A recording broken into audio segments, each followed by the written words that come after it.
ఆరోగ్యమే మహాభాగ్యం కార్యక్రమానికి స్వాగతం. ఈనాటి ఆరోగ్యమే మహాభాగ్యం కార్యక్రమంలో ముఖ్యంగా దంతాలకు సంబంధించి ఎలాంటి జాగ్రత్తలు తీసుకోవాలి, నోటి క్యాన్సర్ రాకుండా ఉండాలంటే ఎలాంటి జాగ్రత్తలు తీసుకోవాలి, వస్తే దాని లక్షణాలు ఏ విధంగా ఉంటాయి, రూట్ కెనాల్లో ట్రీట్మెంట్స్ ఎన్ని రకాలుగా ఉంటుంది, ముఖ్యంగా చిన్నపిల్లలు ఈ రోజుల్లో పుప్పిపళ్ళకు సంబంధించి చాలా వరకు బాధపడుతూ ఉన్నారు. ఈ విధంగా రోడ్ యాక్సిడెంట్కి సంబంధించి జరిగినప్పుడు డెంటిస్ట్కి వచ్చినప్పుడు ఎలాంటి ట్రీట్మెంట్ జరుగుతుంది, వీటన్నిటికి సంబంధించిన పూర్తి ఇన్ఫర్మేషన్ అందించడానికి Srinivasa super speciality dental hospital వైద్యులు డాక్టర్ శ్రీనివాస్ నాయక్ గారు మనతో ఉన్నారు. వారిని అడిగి పూర్తి వివరాలు వీటన్నిటికి సంబంధించి తెలుసుకుందాం.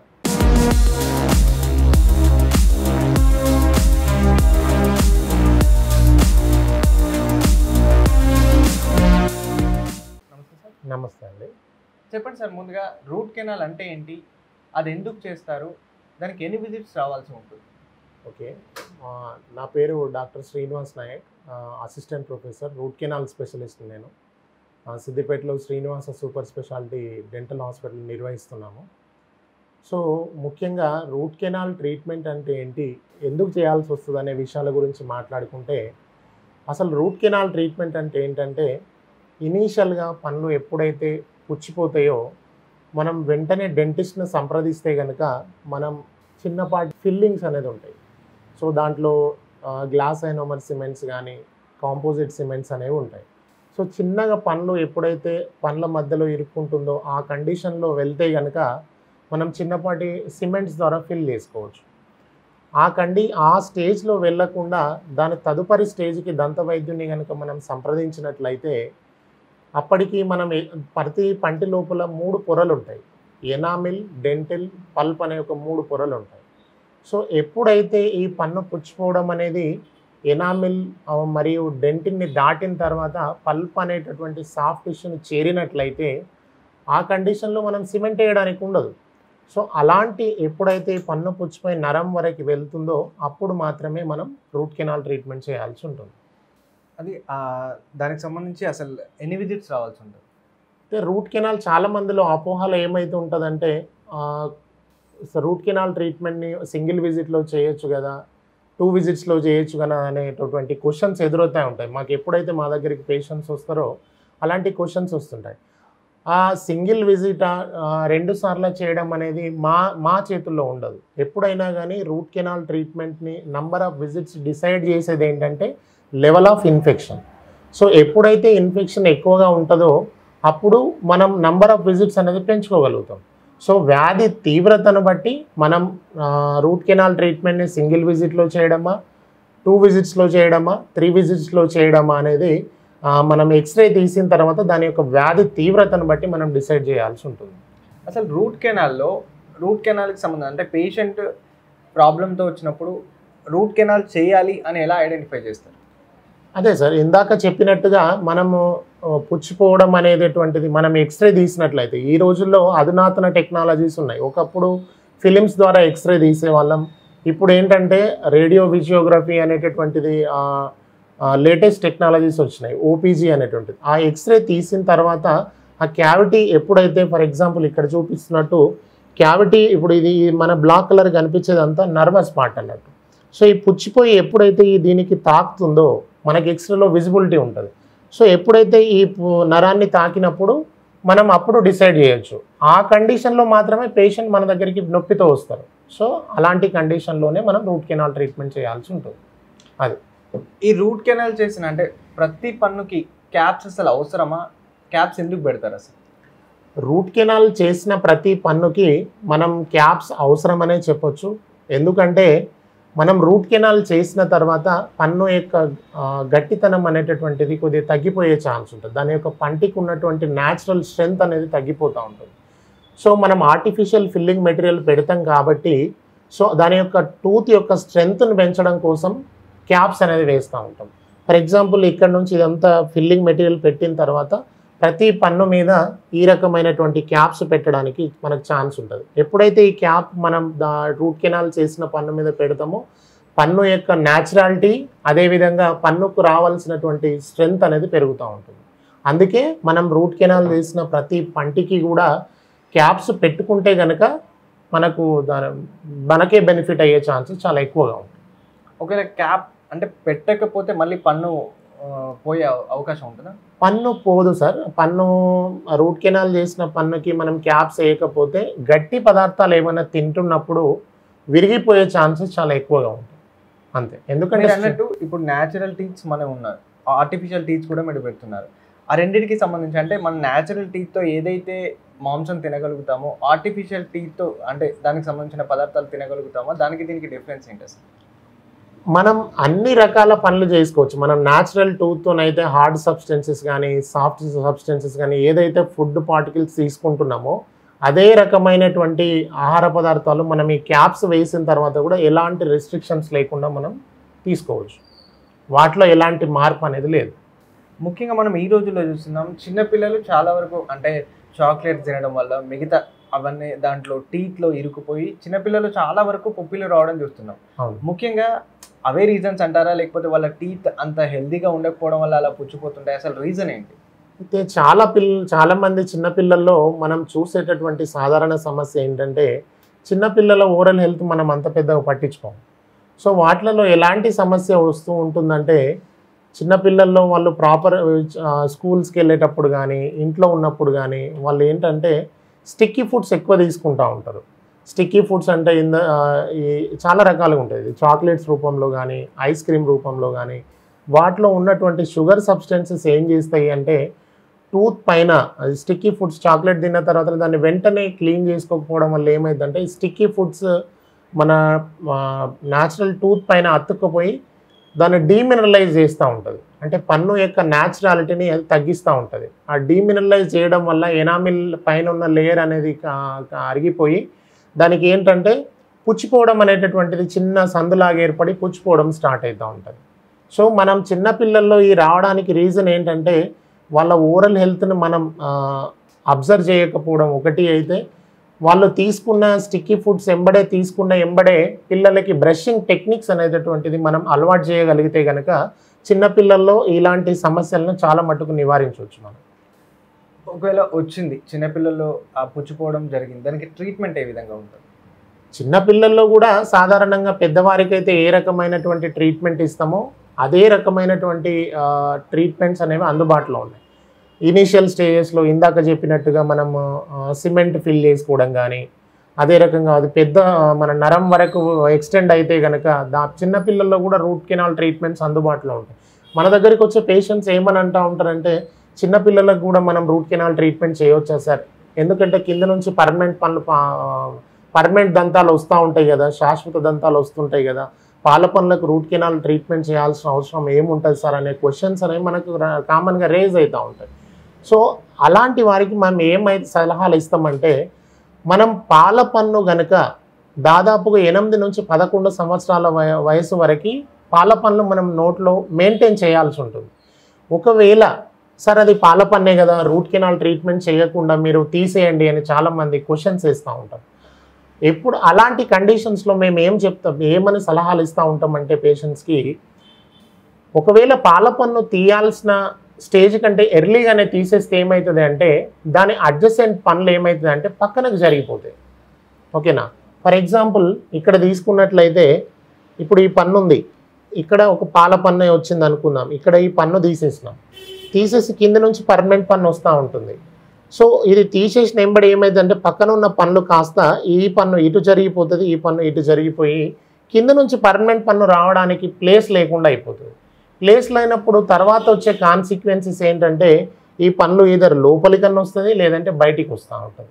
సో ఆ కండిషన్లో మళ్ళీ ఏం చేయాల్సి వస్తుంది, ఫ్యూచర్లో క్లిప్పులు వేసుకోవాల్సిన పరిస్థితి ఏర్పడుతుంది. కాబట్టి చిన్నపిల్లల్లో నేను ఇచ్చే అడ్వైజ్ ఏంటంటే ఏ వయసు వరకు అయితే పాల పనులు నోట్లో ఉండడానికి మనకు ఛాన్స్ ఉంటుందో ఆ వయసు వరకు కంపల్సరీ వాటిని మెయింటైన్ చేసుకుంటూ ఉండాలి. వాటికి ఫిల్లింగ్స్ అవసరం పడితే ఫిల్లింగ్స్ చేసుకోవడం కానీ, లేదంటే రూట్ కెనాల్ ట్రీట్మెంట్ అవసరం పడితే చిన్నపిల్లల్లో సాధారణంగా దాన్ని పల్పెక్టమీ అంటాం. సో ఆ ప్రొసీజర్ చేసుకుంటే కనుక మనము ఆ పాల పనులను వాటి పర్మనెంట్ పన్ను వచ్చేంత వరకు కంపల్సరీ మెయింటైన్ చేసుకోగలగాలి. అది ముఖ్యంగా సార్ మెయిన్ ఇంకా ఇంపార్టెంట్ ఏంటంటే ఈ రోజుల్లో చాలా వరకు ఎత్తుపళ్ళు వంకర పళ్ళు అనేది చాలా మంది బాధపడుతున్నారు. ముఖ్యంగా వంకర పళ్ళు ఉండడం వల్ల నాకు డిఫరెంట్గా ఫేస్ అనేది అట్రాక్టింగ్గా కనిపించట్లేదు అని. అసలు అది రావడానికి కారణాలు ఏంటి? దాన్ని రాకుండా ఉండాలంటే ఏమైనా జాగ్రత్తలు తీసుకునే అవసరం ఉందా, లేకపోతే ట్రీట్మెంట్ ఏ విధంగా ఉంటుంది వస్తే? సో ఈ విషయానికి వస్తే ఎత్తు వంకర పనుల విషయానికి వస్తే చాలామంది ఏంటంటే మిడిల్ ఏజ్ అంటే అడల్ట్ ఏజ్ పేషెంట్స్ చాలామంది మన దగ్గరికి విజిట్ అవుతూ ఉంటారు. సో ఆ కండిషన్స్లో కాలేజీకి వెళ్ళేటప్పుడు కానీ లేదంటే డిగ్రీ ఆ వయసులో ఉన్నప్పుడు ఏంటంటే మాట్లాడడానికి మొహమాట పడుతూ ఉంటారు. సో ఈ విషయానికి ఆర్థోడాంటిక్ ట్రీట్మెంట్ అంటాం దీన్ని. సో ఆర్థోడాంటిక్ ట్రీట్మెంట్ విషయానికి వస్తే నేను 3 రకాలుగా దీన్ని విభజిస్తాను. అసలు ఎందుకు వస్తుంది? సో ఇట్లా రావడానికి కారణం ఏంటంటే చిన్న వయసులోనే ఇందాక నేను చెప్పినట్టుగా చిన్న వయసులో పాల పన్ను ఊడిపోయే వయసు వరకు వెయిట్ చేయకుండా ఎర్లీగానే తీసేసినాం అనుకోండి, అప్పుడు నేను ఇందాక చెప్పినట్టు పక్కన పన్ను పక్కకు జరిగిపోవడం వల్ల కింది నుంచి వచ్చే పన్ను బయటికి రాకుండా ఉన్న ప్లేస్ ఉండదు అక్కడ. సో ఐదర్ లోపలికి కానీ బయటికి కానీ వస్తుంది. మనం ఆ ఏజ్లో గమనించకపోతే కనుక ఆఫ్టర్ 16 ఇయర్స్ కానీ 18 ఇయర్స్ కానీ ఇలాంటి మనం ఎత్తుగా రావడం లోపలికి రావడం ఆ ఏజ్లో గమనిస్తూ ఉంటాం. అంటే మనం ఏ విషయమైనా కానీ ఇప్పుడు మనం prevention is better than cure అంటాం కదా. సో ఏ చిన్న సమస్య అయినా కూడా ఇనీషియల్ స్టేజ్లో దాన్ని ఐడెంటిఫై చేయగలిగితే దాన్ని పెద్ద సమస్య వరకు తెచ్చుకోకుండా ఆపగలుగుతాం. సో కాబట్టి ఇట్లా రాకుండా ఉండడానికి ఎలాంటి జాగ్రత్తలు తీసుకోవాలంటే ఎవ్రీ 6 మంత్స్కి కానీ ఎవ్రీ 1 ఇయర్కి కానీ డెంటల్ డాక్టర్కి విజిట్ అయితే కనుక దంత వైద్యుని కనుక సంప్రదిస్తే కనుక ఇనీషియల్ స్టేజెస్లో ఏమైనా ప్రాబ్లం మనకు రేజ్ అవుతుంది అని వాళ్ళు గమనిస్తే ఎంబడే దాన్ని ట్రీట్మెంట్ చేసుకుంటే కనుక మనం ఈ ఎత్తు వంకర పనులు రాకుండా నివారించవచ్చు. ఇంకొకటి ఈ ఎత్తు వంకర వచ్చిన తర్వాత మనం ఏ రకంగా సరిదిద్దుకోవాలి. సో ఏ రకంగా అంటే ఈ రోజుల్లో చాలా రకమైనటువంటి అడ్వాన్స్మెంట్స్ వచ్చినాయి. సో సాధారణంగా ఈ ఆర్థోడాంటిక్ ట్రీట్మెంట్లో ఏంటంటే 2 రకాల ట్రీట్మెంట్ ఆప్షన్స్ ఉన్నాయి. ఒకటేమో బ్రేసెస్ అంటూ ఉంటాం కదా మనం చాలా మట్టికి. సో ఆ బ్రేసెస్లో కూడా 2 రకాలు ఉంటుంది. ఒకటి మెటల్ బ్రేసెస్ అంటాం, ఒకటి సిరామిక్ బ్రాకెట్స్ అంటాం, ఇంకొకటి సెల్ఫ్ లైగేటింగ్ అంటాం. ఈ రోజుల్లో కొత్తగా అడ్వాన్స్మెంట్స్ ఏమొచ్చింది అంటే అలైనర్స్ అనేటటువంటి కొత్త ఇన్విజిబుల్ ట్రీట్మెంట్ అంటూ ఉంటుంది దాన్ని. సో చాలా మందిలో అవేర్నెస్ వచ్చింది కాబట్టి మన దగ్గరికి వచ్చే పేషెంట్స్ కూడా డైరెక్ట్గా మన అలైనర్స్ ట్రీట్మెంట్ చేయండి సార్ అని అడుగుతూ ఉంటారు. సో ఏ రకమైన బ్రేసెస్ పెట్టుకున్నా మనకు వచ్చేటటువంటి రిజల్ట్స్ ఏంటంటే ఎండ్ రిజల్ట్ సేమ్. ఓకేనా? అంటే మనం మెటల్ బ్రాకెట్స్ అంటే బ్లాక్ కలర్ క్లిప్స్ పెడతా ఉంటాం, ప్రతి పన్ను మీద బ్లాక్ కలర్ స్క్రిప్ పెడతా ఉంటాం. కానీ మనకి ఏంటంటే దాని మీద మనకి పేషెంట్స్ మాట్లాడినప్పుడు కానీ నవ్వినప్పుడు కానీ ఆ మెటల్ బ్రాకెట్స్ అనేది ఎదుటి వాళ్ళకి కనిపిస్తూ ఉంటుంది. సో చాలా మట్టికి అందరికీ అవేర్నెస్ రావడం వల్ల ఈ మెటల్ బ్రాకెట్స్ ఈ రోజుల్లో తగ్గిపోయింది. ఓకేనా? ఇంకొకటి ఏంటంటే కంప్లీట్ వైట్ కలర్ ఉంటుంది, పన్ను వైట్ కలర్ ఉంటుంది, ఈ బ్రేసెస్ కూడా వైట్ కలర్ ఉంటాయి. కాబట్టి చాలామంది మాట్లాడినా నవ్వినా కూడా మనకు దానికి ఏ రకంగా మనం బ్రేసెస్ పెట్టుకున్నట్టు కూడా ఏర్పడదు. ఇంకొక రకమైనటువంటి కొత్త రకం ట్రీట్మెంట్ ఏంటి అంటే అలైనర్స్. దాన్ని ఏ రకంగా ప్లాన్ చేస్తాము అంటే లెవెల్ ఆఫ్ సివియారిటీని బట్టి. ఫర్ ఎగ్జాంపుల్ ఎత్తు వంక ముందటి పన్ను బాగా క్రౌడెడ్ కానీ లోపలికి బాగున్నా బయటికి బాగా ఎత్తుగున్నా కానీ దాన్ని ఏం చేస్తామంటే ఈ రోజుల్లో క్యాడ్ క్యామ్ టెక్నాలజీ కానీ స్కానర్స్ ఇంట్రావరల్ స్కానర్స్ కానీ ఇవన్నీ అందుబాటులోకి వచ్చినాయి.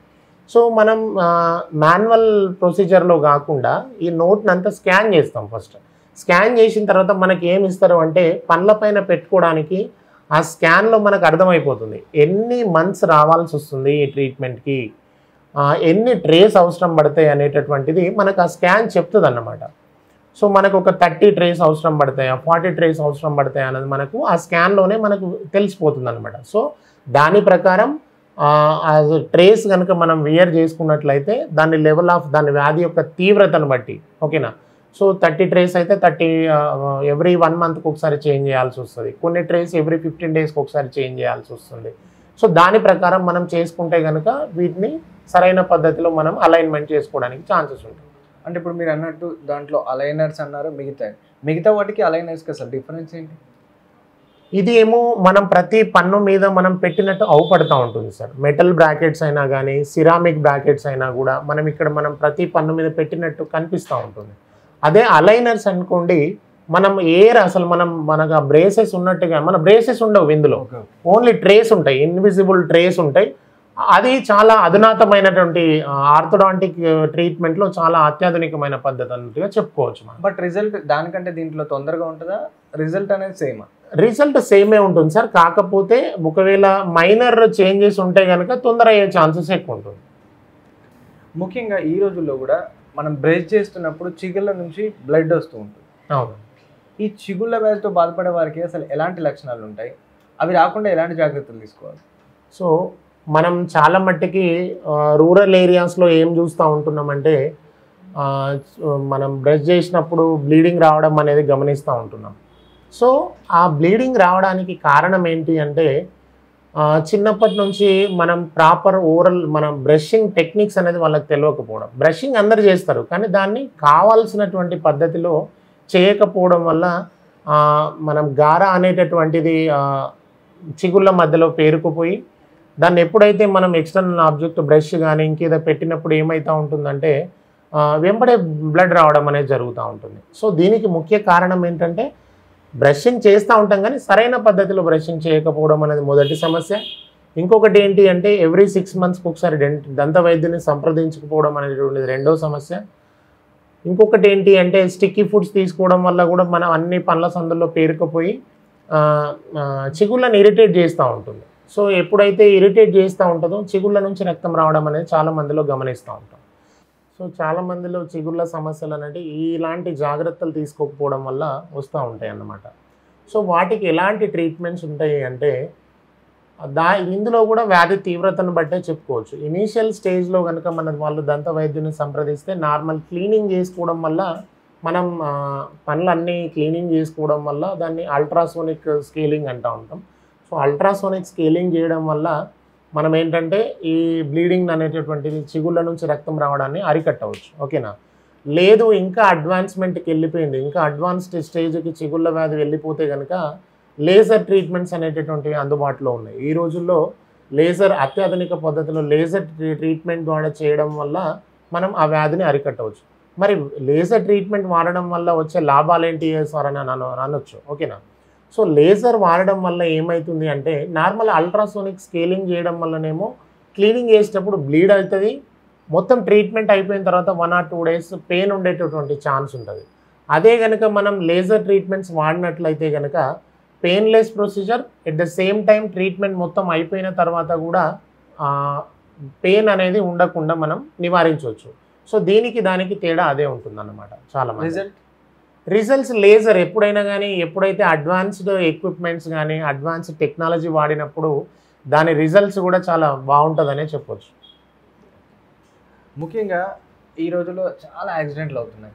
యాక్సిడెంట్లు అవ్వడం వల్ల యాక్సిడెంట్లో పళ్ళు ఊడిపోవడం, అలాగే వృద్ధులు కూడా ఉంటున్నారు, వాళ్ళకు కూడా పళ్ళు ఊడిపోవడం. ఇలా పళ్ళు లేని వారికి ఏ విధంగా ట్రీట్మెంట్ చేసి పళ్ళు పెట్టడం జరుగుతుంది? ఇది చాలా మంచి ప్రశ్న అండి. సో పన్ను లేని వారికి చాలామంది ఏమనుకుంటారు అంటే ఇప్పుడు ఇక్కడ మనకు ఒక పన్ను లేదు, మనం ఈ పన్ను పెట్టాలంటే ఏం చేయాలి అంటే దీంట్లో 2-3 రకాలైనటువంటి ట్రీట్మెంట్స్ ఉన్నాయి. ఓకేనా? ఈ పన్ను పెట్టాలంటే ఒకటి పక్క పన్నులను అరగదీసుకునే పద్ధతి ఉంటుంది. ఓకేనా? సో ఓన్లీ ఏ పన్ను అయితే పోయిందో అదే పన్ను మనం ఇక్కడ పెట్టడానికి గాల్లో వేలాడదీయడానికి ఉండదు. సో మనం ఇలాంటి కండిషన్స్లో ఏం చేస్తామంటే తీసి పెట్టే పన్ను అనేటటువంటిది ఒకటి ఉంటుంది. అలా ఆ ట్రీట్మెంట్కి అయితేనేమో ఏ పన్ను అయితే పోయిందో అదే పన్ను తీయడం పెట్టడం అనేటటువంటిది పెట్టచ్చు. కానీ దానికి చాలామంది అనేటటువంటిది మక్కువ చూపరు దానికి.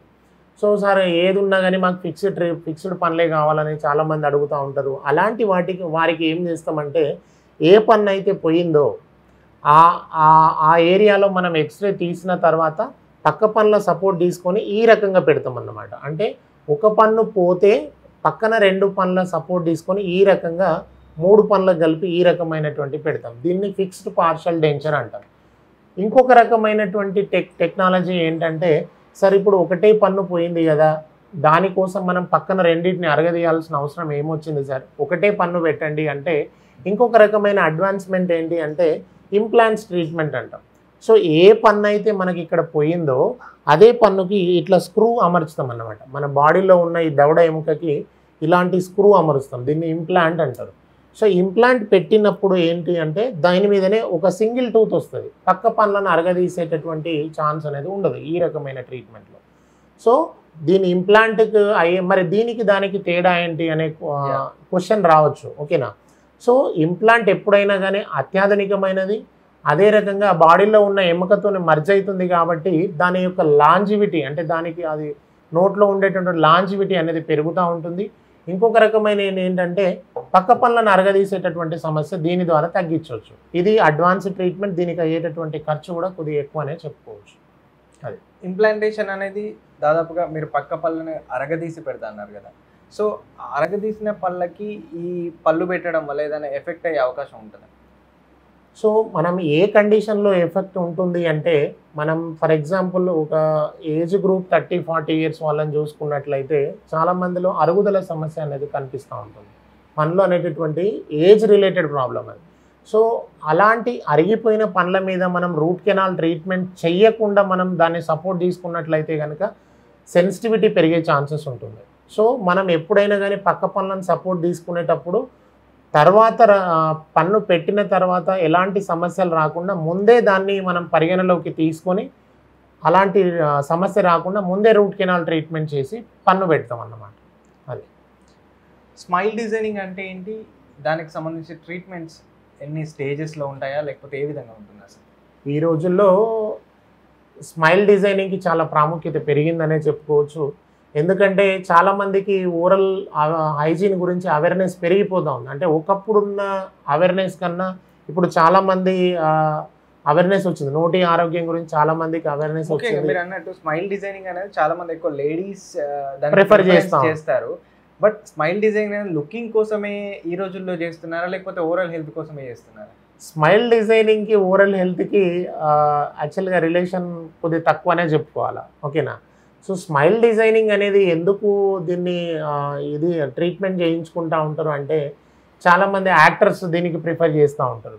పండ్ల మధ్యలో స్పేస్ ఉన్నా కానీ, పండ్లు ఎప్పుడైనా ఎల్లో కలర్ చేంజ్ అవుతున్నప్పుడు కానీ వాళ్ళు యాక్టర్స్ ఏంటి అంటే దీనికి దీంట్లో స్మైల్ డిజైనింగ్ ఎందుకు దీన్ని ప్రిఫర్ చేస్తారు అంటే, వాళ్ళు సినిమాలలో కానీ అక్కడిక్కడ యాక్టింగ్ చేసినప్పుడు వే ఆఫ్ ఎక్స్ప్రెషన్ అనేది తేడా వస్తూ ఉంటుంది. సో దానికోసం అనేటటువంటి స్మైల్ డిజైనింగ్ ఈ రోజుల్లో చాలా ప్రాముఖ్యత సంతరించుకుంది. సో స్మైల్ డిజైనింగ్ చేసేటప్పుడు మనం ఏ ఫ్యాక్టర్స్ దీన్ని పరిగణలోకి తీసుకుంటూ ఉంటామంటే, చిన్న మన గమ్స్ ఉంటాయి కదా, ఈ గమ్స్ని కూడా దాన్ని కరెక్షన్స్కి ఇది ఉన్నాయి. స్మైల్ డిజైనింగ్లో మళ్ళీ 2 టైప్స్ చెప్పుకోవచ్చు. డెంటల్ కరెక్షన్స్ ఉంటుంది, సాఫ్ట్ టిష్యూ కరెక్షన్స్ ఉంటాయి. Hard tissue at the same time soft tissue corrections కూడా ఉంటాయి. చాలామందిలో చిగుళ్ళు బ్లాకిష్ కలర్లో ఉండడం గమనిస్తూ ఉంటాం. చాలామందిలో చాలా రెడ్డిష్ కలర్లో ఉండడం గమనిస్తూ ఉంటాం. సో వాటికి కూడా లేజర్ ట్రీట్మెంట్స్ అందుబాటులో వచ్చినాయి. స్మైల్ డిజైనింగ్ గురించి మాట్లాడేటప్పుడు ఎప్పుడు ఓన్లీ డెంటల్ గురించే కాకుండా దాని చుట్టూ ఉన్నటువంటి సాఫ్ట్ టిష్యూని కూడా మనం పరిగణలోకి తీసుకొని ట్రీట్మెంట్. చిగుళ్ళు ఎత్తుగా ఉన్నా కూడా, చిగుళ్ళ ఎత్తుగా ఉన్నా కూడా, అదేవిధంగా చిగుళ్ళ కలర్ మనం తేడా ఉన్నా కూడా మనం వాటిని కరెక్షన్ చేసుకోవచ్చు. సో ఇందులో మన హార్ట్ టిష్యూ కాంపోనెంట్స్కి వచ్చినట్లయితే కనుక కాంపోజిట్ వినీర్స్ అని ఉన్నాయి. అదే at the same time zirconia crowns అని కూడా మనం ఇందులో యాడ్ చేసుకోవచ్చు, ఓకేనా? సో ఇవన్నీ ఇందులో కూడా చాలా రకాలైనటువంటి అడ్వాన్స్మెంట్స్ ఉన్నాయి. ముఖ్యంగా నోటి క్యాన్సర్ రావడానికి కారణాలు ఏంటి, దాని లక్షణాలు కూడా ఏ విధంగా ఉంటాయి? ఎర్లీ స్టేజ్ అంటే క్యాన్సర్ అనేది చాలా ప్రమాదకరమైన వ్యాధి. సో దాన్ని ఎర్లీ స్టేజ్లో ఏ విధంగా ఫైండ్ అవుట్ చేయొచ్చు? యాక్చువల్గా ఇది చాలా బాధాకరమైన విషయం అనే చెప్పుకోవచ్చు. ఎందుకంటే ఒకప్పుడు ఓరల్ క్యాన్సర్ కానీ ఏ రకమైన బాడీలో ఏ రకమైన క్యాన్సర్ అనేటువంటి మాట మనం చాలా తక్కువగా వినేవాళ్ళం ఒకప్పుడు. ఇప్పుడు ఏ విలేజ్కి వెళ్ళినా ఏ ఇంటికి వెళ్ళినా కానీ ఏదో రకమైనటువంటి భయంకరమైన ఈ క్యాన్సర్ వ్యాధికి కారణమవుతూ ఉన్నారు. సో ముఖ్యంగా ఈ నోటి క్యాన్సర్కి వస్తే కనుక చాలామందిలో టొబాకో కానీ at the same time smoking కానీ, బీడీ, సిగరెట్, చాలామంది ఆ టొబాకోని ఏం చేస్తారు, మన పొలాలలో పనిచేసే వాళ్ళు కూడా ఈ మన దవడ లోపల ఈ పండ్ల మధ్యలో పెట్టుకొని నములుతూ ఉండడం వల్ల ఏమవుతూ ఉంటే దాంట్లో ఉన్నటువంటి నికోటిన్ కానీ ఇవన్నీ దాంట్లో ఉన్నటువంటి కెమికల్స్ అనేవి నోటి లోపలికి వచ్చి చిన్నగా అల్సర్ లాగా స్టార్ట్ అవుతూ ఉంటుంది. దీని యొక్క లక్షణాల గురించి మాట్లాడితే చిగుళ్ళ పైన ఇటు లోపల ఉన్న చెంపదవడలకి ఏంటంటే చిన్న అల్సర్ లాగా ఫామ్ అవుతుంది. ఎప్పుడైతే అల్సర్ని మనం నెగ్లెక్ట్ చేస్తామో అది ఏం చేస్తూ ఉంటుంది అంటే అది చాలా చిన్నగా పుండు లెక్క స్టార్ట్ అవుతుంది. ఎప్పుడైతే దాని పుండు ఆ కండిషన్లో కూడా మనం డెంటిస్ట్ దగ్గరికి కానీ లేకపోతే జనరల్ ఫిజిషియన్ దగ్గర వెళ్ళకుండా దాన్ని నెగ్లెక్ట్ చేసినట్లయితే కనుక అదేంటి అంటే స్ప్రెడ్ అవ్వడం స్టార్ట్ అవుతూ ఉంటుంది. సో అలాంటి చిన్న స్థాయి నుంచి దాన్ని పెద్దగా నోటి క్యాన్సర్ వచ్చేటటువంటి దారి తీస్తూ ఉంటుంది. ఈ రోజుల్లో డ్రగ్స్ కూడా ఏది పడితే అది తీసుకుంటూ ఉన్నారు. వాటి వల్ల కూడా మనం వేరే రకమైన లివర్ క్యాన్సర్ కానీ, బ్లడ్ ఈసోఫేగల్ క్యాన్సర్ కానీ, ఇవన్నీ కూడా ఒకదానికి ఒకటి ఇంటర్లింక్ ఉంటా ఉంటుంది. ఓకేనా? సో ఎప్పుడైతే నోట్లో చిన్నగా అల్సర్ లాగా స్టార్ట్ అయినప్పుడే కనుక మనం దాన్ని వెంటనే దంత వైద్యుని కానీ, ఈఎన్టీ డాక్టర్స్, కొన్నిసార్లు ఈఎన్టీ డాక్టర్స్ కూడా దాన్ని గమనిస్తూ ఉంటారు. సో వెంటనే వాళ్ళకి సంప్రదించినట్లయితే కనుక మనం ఎర్లీ స్టేజ్లో ప్రివెంట్ చేసిన వాళ్ళం అవుతాం. దీనికి సంబంధించి అంటే ట్రీట్మెంట్ ఏ విధంగా ఉంటుంది? ఒకవేళ నోటి క్యాన్సర్ వచ్చింది అంటే ఎర్లీ స్టేజ్లో ఫైండ్ అవుట్ చేసినప్పుడు, ఎర్లీ స్టేజ్లో ఫర్ ఎగ్జాంపుల్ చిన్న అల్సర్లో మనం గమనించినట్లయితే సార్, మనం డైరెక్ట్ క్యాన్సర్ ట్రీట్మెంట్స్కి వెళ్ళడానికి ఛాన్సెస్ లేవు. ఓకేనా? సో ఎప్పుడైతే మనం ఇది క్యాన్సరా కాదా అని మనం క్వశ్చన్ మార్క్ ఉన్నప్పుడు చిన్నపాటి సాఫ్ట్ టిష్యూను బయటికి తీసుకొని దాన్ని బయాప్సీ అంటాం. సో ఆ బయాప్సీని తీసుకొని మనం పెథాలజీ ల్యాబ్కి రిపోర్ట్స్కి మనం ఇన్వెస్టిగేషన్స్కి పంపించినట్లయితే కనుక క్యాన్సర్స్లో కూడా చాలా రకాలు ఉంటాయి. స్క్వామస్ సెల్ కార్సినోమా అంటాం, మనం చిన్నగా పండ్ల సందులో డెంటిజిరసిస్లు, దాంట్ నుంచి కూడా క్యాన్సర్స్కి దారితీసే ప్రమాదం ఉంటుంది. సో ఎప్పుడైతే మనం బయాప్సీ రిపోర్ట్ వస్తుందో చాలా మట్టికి దీనికి క్యాన్సర్కి ట్రీట్మెంట్ మన లోకల్ ఏరియాస్లో కాకుండా దీనికి మన ఇంటెన్సివ్ కేర్ అనేది చాలా అవసరం పడుతూ ఉంటుంది. సో ఆ intensive care at the same time ఇప్పుడు పేషెంట్ని మనం హాస్పిటల్కి పంపించినప్పుడు కీమోథెరపీ అంటాం, రేడియోథెరపీ అంటాం, రేడియేషన్ పంపాల్సి వస్తుంది. కాబట్టి సో దాని యొక్క తీవ్రతని బట్టి కూడా ఇనీషియల్ స్టేజెస్లో అయితే మనం చిన్న చిన్న ట్రీట్మెంట్స్ మన లోకల్లో ఇక్కడే చేసుకోవచ్చు. దాని యొక్క వ్యాధి తీవ్రత ఎక్కువైతే కనుక మనం హైదరాబాద్కి మన అపోలో కానీ అక్కడికి పంపించాల్సి ఉంటుంది. అందులో బసవతారకం కానీ క్యాన్సర్ వచ్చిన పేషెంట్స్ కంటే బసవతారకం ఆ హాస్పిటల్స్లో ఏంటంటే అన్ని రకాలమైనటువంటి టెక్నాలజీస్ ఎట్ ద సేమ్ పాయింట్లో ఉంటాయి. కాబట్టి పేషెంట్స్కి అఫోర్డబిలిటీ, మనం బయటికి తిరగడం కానీ వాళ్ళకు దానికి అయ్యేటటువంటి సమయం కానీ మనం తగ్గించిన వాళ్ళం అవుతాం. మెయిన్గా సార్ ఇప్పుడు రోడ్ యాక్సిడెంట్స్ చాలా అవుతున్నాయి. ఈ రోడ్ ట్రాఫిక్ యాక్సిడెంట్స్కి డెంటిస్ట్కి ఏదైనా రిలేషన్ ఉండే అవకాశం ఉంటుందా? 100% అండి. మన రోడ్ ట్రాఫిక్ యాక్సిడెంట్స్కి డెంటిస్ట్కి ఏ కండిషన్లో మనకు డైరెక్ట్ రిలేషన్ ఉంటుంది అంటే ఈ రోజుల్లో చాలా అబ్జర్వ్ చేస్తూ ఉన్నాం. మనం ఎంత మంచిగా ప్రయాణం చేస్తున్నా ఎదుటి వాళ్ళు ప్రాపర్గా లేకపోవడం వల్ల కూడా ఇలాంటి సాధారణమైన సమస్యలు చూస్తూ ఉన్నాం. సో మనకి దీనికి రోడ్ ట్రాఫిక్ యాక్సిడెంట్స్కి ప్లస్ డెంటిస్ట్కి ఎలాంటి సంబంధం అంటే ఈ కింది దవడ కానీ, పైన దవడ కానీ, ఈ నోస్ కానీ, ఈ మ్యాక్సిల్లా కానీ ఏ రకమైనటువంటి ఫ్రాక్చర్స్ మనం గమనించినా కూడా అవి మనం జనరల్ హాస్పిటల్కి వెళ్ళినా మళ్ళీ మనం డెంటల్ ఓరల్ మ్యాక్సిలోఫేషియల్ దీంట్లో కూడా స్పెషాలిటీ ఉంటుంది. ఓరల్ మ్యాక్సిలోఫేషియల్ సర్జన్ ఉంటారు. సో వాళ్ళు మాత్రమే ఈ ఏరియాని ట్రీట్ చేయగలుగుతాం, ఆపరేట్ చేయగలుగుతాం. చాలా మందిలో ఈ యాక్సిడెంట్స్ అయిన వాళ్ళు ఏం గమనిస్తూ ఉంటామంటే ఈ soft tissue lacerations initial symptom అది. ఇంకొకటి ఏంటంటే ఈ పెదాలు ఇట్లా మొత్తం చీరుకపోవడం కానీ, ఈ కింది దవడ ఇక్కడ ఈ యాంగిల్లో ఫ్రాక్చర్ అవ్వడం కానీ, ఇక్కడ ఫ్రాక్చర్ అవ్వడం కానీ, ఈ area symphysis, parasymphysis, angle of the mandible అంటూ ఉంటాం. సో ఈ యాంగిల్లో ఫ్రాక్చర్ అయినప్పుడు ఏంటంటే కొన్నిసార్లు ఏంటంటే ఈ పైన దవడ కింది దవడను మైనర్ ఫ్రాక్చర్స్ ఉన్నాయి. ఇప్పుడు ఫర్ ఎగ్జాంపుల్ చిన్న క్రాక్స్ వచ్చినాయి అనుకోండి, ప్రతి క్రాక్స్కి మనం ట్రీట్మెంట్ అనేది అవసరం ఉండదు. చిన్న చిన్న క్రాక్స్ ఉన్నప్పుడు ఎలాంటి ట్రీట్మెంట్ చేస్తూ ఉంటామంటే డైరెక్ట్ ఆపరేషన్స్ చేయకుండా పైన దవడ కింది దవడను ఒక 45 days వరకు కట్టి పెట్టినట్లయితే కనుక ఆ చిన్న చిన్న మైనర్ క్రాక్స్ వాటంతట అవే సర్దుకుపోతాయి. ఒకవేళ ఈ ఫ్రాక్చర్ ఫ్రాగ్మెంట్ కనుక ఫర్ ఎగ్జాంపుల్ ఇట్లున్న ఫ్రాక్చర్ ఫ్రాగ్మెంట్స్ ఒకదానిపైన ఒకటి ఇట్లా జరిగిపోవడం వల్ల అలాంటి కండిషన్స్ గమనించినప్పుడు ఏంటి అంటే ఈ సాఫ్ట్ టిష్యూ అంతా ఓపెన్ చేస్తాం. ఇక్కడ ఓపెన్ చేసి ఫ్రాక్చర్ ఫ్రాగ్మెంట్స్ రెండు కరెక్ట్ లెవెల్కి అలైన్మెంట్ చేసిన తర్వాత దీనిపైన స్క్రూస్ పెడతాం. ఫర్ ఎగ్జాంపుల్ మన కాలు ఇరిగినప్పుడు రాడ్లు పెడతాం అని చెప్తా ఉంటాం కదా. సో అదే రకమైనటువంటి సిమిలర్ ట్రీట్మెంట్ ఈ విరిగిన దవడ ఎముకల్లో కూడా మనం పెట్టడానికి ఆస్కారం ఉంటుంది. దానికి అలా మేజర్ కండిషన్స్లో అయితే ఆపరేషన్ వరకు వెళ్తుంది. చిన్న చిన్న ఫ్రాక్చర్స్ ఉన్నట్లయితే కనుక ఐఎంఎఫ్ అంటారు, ఇంటర్ మ్యాక్సిలరీ ఫిక్సేషన్ అంటాం. ఆ ఫిక్సేషన్ చేసుకోవడం వల్ల మనం దాన్ని ప్రివెంట్ మొత్తం మీద డెంటిస్ట్ కాదు సాఫ్ట్ టిష్యూస్ కూడా దీనికి కిందికే వస్తాయి. ముఖ్యంగా మనం ఎప్పటి నుంచో చాలా వరకు ఇది ఒక పెద్ద అపోహలాగా ఉంది. పళ్ళు దంతాలు పుప్పి పళ్ళు వచ్చినప్పుడు డెంటిస్ట్ దగ్గరికి వెళ్ళినప్పుడు అమ్మాయి తీసేయాలి అని అంటే లేదు పళ్ళు తీస్తే నా కళ్ళకి ప్రాబ్లం అవుతుందని చెప్పి చాలామంది ఇప్పుడు కూడా అంటున్నారు. అసలు అది అపోహ, రియలా? పళ్ళకి కళ్ళకి సంబంధం ఉంటుందా లేదా? కంటికి చెప్పాలంటే కంటికి పంటికి ఎలాంటి సంబంధం ఉండదనే చెప్పుకోవచ్చు. ఓకేనా? చాలామంది పేషెంట్స్ కూడా మనకు వచ్చిన వాళ్ళకి ఇప్పుడు ఇది పన్ను అంటే ట్రీట్మెంట్ స్టేజ్ దాటిపోయింది అనగానే తీసేయడం అంటే సార్ మా కన్ను మరి ఎఫెక్ట్ కాదా అని చాలామంది క్వశ్చన్ చేస్తూ ఉంటారు అనమాట. మేము వాళ్ళకి చెప్పేది ఒకటే, అది మన పురాతన కాలం నుంచి వచ్చినటువంటి ఒక మూఢ నమ్మకం అనే చెప్తాం నేనైతే, ఓకేనా. సో అది మన తరతరాలకు స్ప్రెడ్ అవుతూ ఉంది. సో కంటికి పంటికి ఎలాంటి సంబంధం ఉండదు. కంటికి వచ్చేటువంటి నర్వ్స్ సపరేట్, మన పంటికి వచ్చేటటువంటి నర్వ్స్ సపరేట్, దానికి దీనికి ఎలాంటి లింక్ ఉండదు. అది ఒక అపోహ అనే చెప్పుకోవచ్చు మనం. ఇంకొకటి కూడా సేమ్ ఇలాగే ఊర్లలో పుప్పిపళ్ళు వచ్చినప్పుడు కొందరు ఆయుర్వేద వైద్యం అని చెప్పి వెళ్తూ ఉంటారు. అక్కడ పోసిన తర్వాత సమ్ కీటకాలు వస్తుంటాయి. అసలు ఇది కూడా ఆ పుప్పిపళ్ళ ఆయుర్వేద వైద్యం ద్వారా ఈ పుప్పిపళ్ళు తగ్గిపోతుంది. అంటే పుప్పిపళ్ళు అంటే పళ్ళు మొత్తం పుప్పిపోతుంది. సో దానికి ఏ యూజ్ ఉండదు. బట్ అది నొప్పి తగ్గుతుంది అంతేనా, లేకపోతే పూర్తిగా కూడా పోయే అవకాశం ఉంటుందా? సో దీన్ని కూడా అపోహ కింద చూడొచ్చు. యాక్చువల్గా దీన్ని మన విలేజ్ లెవెల్లో అయితే దీన్ని నాటు వైద్యం అని చెప్పుకుంటూ ఉంటాం. సో ఆ నాటు వైద్యం చేయించుకోవడం వల్ల చాలా అనార్థాలు వారికే సంభవించే ఛాన్సెస్ ఉంటుంది. సో ఈ పన్ను పుచ్చిపోవడానికి రీజన్ ఏంటి అంటే బ్యాక్టీరియల్ లోడ్, వైరల్ లోడ్, ఓకేనా. సో బ్యాక్టీరియల్ కౌంట్ ఎప్పుడైతే పెరుగుతుందో అప్పుడు దాంట్లో ఉన్నటువంటి డిస్ట్రక్షన్ అనేది స్టార్ట్ అవుతూ ఉంటుంది. చెవులలో కూడా మందు పోస్తూ ఉంటారు. అట్లా పెట్టడం వల్ల ఇయర్ ఇన్ఫెక్షన్స్ వచ్చే ఛాన్సెస్ చాలా ఎక్కువ మందికి ఉంటుంది. సో యాక్చువల్గా మా మందు పోయడం, నాటు వైద్యం చేయించుకోకూడదు. పంటి లోపల ఎలాంటి పురుగులు అట్లాంటివి ఏమి ఉండవు. మనకున్న బ్యాక్టీరియాలు కూడా మన కంటికి కనిపించవు.